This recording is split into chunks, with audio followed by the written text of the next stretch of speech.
Hey guys, so let's discuss new question, which is how do you stream AI responses? Okay, so you get the AI responses from LLM, let's say, and how will you stream it?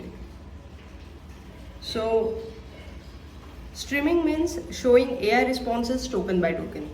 Okay, instead of waiting for the full response. Okay, so instead of showing buffering symbol, or instead of let user wait, okay, you just send the token by token. What we see on ChatGPT, okay, word by word it's writing there, right? Because it looks like it is faster.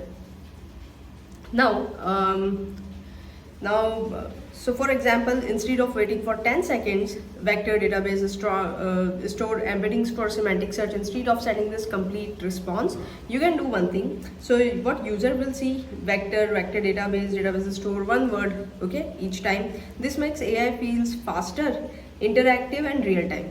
Okay, even though it is taking the same time, but still it will look like that it is faster. Now real life example, so like typing indicator in chat app, okay, instead of wait 10 seconds, AI continuously send text. So high level architecture, if you see, so high level architecture, see user, okay, first user will send the query, it will go to API gateway, and then from there LLM inference server it will go, okay, and then that inference server will give you the response. That response will generate the token, and then you will stream that token, okay, and through WebSocket or SSE. Okay, so streaming we will see two ways, SSE and WebSocket, here only in this video, and after that UI will UI renders token live. Okay, now next question is why streaming is important. Okay, so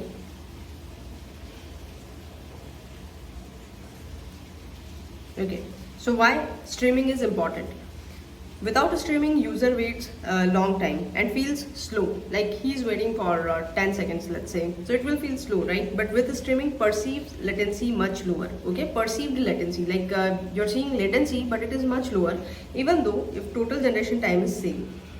Now two common streaming method, what I just told you, SSE and WebSocket. Okay, so in SSE is server sent events. So here most common for AI chat, connection stays open. Okay, now server pushes token continuously. So this is for example, client opens HTTP stream, server send hello, then he's sending data. Okay, like so the connection is open continuously. Now why SSE is popular? Because this is simple, this is HTTP based and works well for one-way streaming. Okay, just one way from server to client. Now most AI chat system use this. Okay, now WebSocket. So second one is WebSocket. So for full duplex communication, two-way communication. Okay, so useful when bidirectional real-time interaction needed, and for example voice AI or collaborative editors. Now in editors also we do that, right? Collaborative editors, multiple people will work on the same editor in that case. So now backend streaming flow. So user query will go to inference server, and then from there LLM generates token, and that token stream buffer. Okay, using SSE and WebSocket, you will see the result on frontend. So for example, backend pseudocode, it will be something like this. While generation complete, okay, until generation complete is false, what you need to do? You need to generate next token, okay, and then you need to stream that token, stream.send. And what will happen on front end? So on front end, you will so on message you will get the data, okay, in the form of event, and you will just append that event.data on chat box. So how LLM internally streams? So LLM naturally generates one token at a time. Okay, that is we know. So streaming is easy here. For example, like if he has to send Java is, okay, so Java is, so LLM predicts a programming language, one token at a time. Important optimization. So important optimization, if you talk about here, okay, the first one is token buffering. How you can optimize the response, okay, so that user will have a nice experience. Like token buffering, instead of sending every token individually, batch small chunks, okay, reduce network overhead. Instead of sending one token at a time, just send token in a batch, so your network overhead will reduce there. Continuous batching, Normally GPU waits for a fixed batch of request before processing. Okay, in fixed batches only it will process. In continuous batching, new user request added dynamically while the GPU is already generating tokens for other request. So instead of process batch and finish and then again start new batch, it does keep GPU continuously busy and add and remove request token by token. So what will be the benefit of this approach? So much higher GPU utilization, lower waiting time, and better throughput for LLM systems like OpenAI, ChatGPT, and Anthropic Claude. Now, where we use this in inference system, we use like vLLM or TensorRT-LLM. So these kind of inference system, we use this this batching, continuous batching. Now KV cache, key value cache. So store previous attention computations. Okay, huge speed improvement during streaming. So the previous attention computation you will store in the KV, Redis or somewhere. Handling disconnects. So if client disconnects, so see if the client is disconnect, why you are processing, right? So stop token generation and free GPU resources so that they can handle other requests.